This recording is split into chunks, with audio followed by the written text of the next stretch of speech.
चर्चा में रहने के लिए इस प्रकार की बातें वो करते हैं।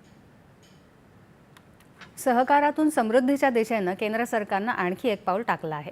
केंद्रीय सहकार मंत्री अमित शहा आज देशातली पहिली सहकार आधारित भारत टॅक्सीचा शुभारंभ करणार आहेत।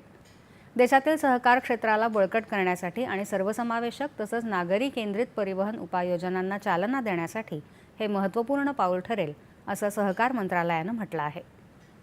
हा मंच सारथी म्हणून ओळखला जाणाऱ्या मालकी संचालन आणि मूल्य निर्मितीच्या केंद्रस्थानी ठेवेल, असं मंत्रालयानं म्हटलं आहे। भारत टॅक्सी सेवा शून्य कमिशन आणि अतिरिक्त शुल्कमुक्त किंमत मॉडेलवर कार्यरत राहील।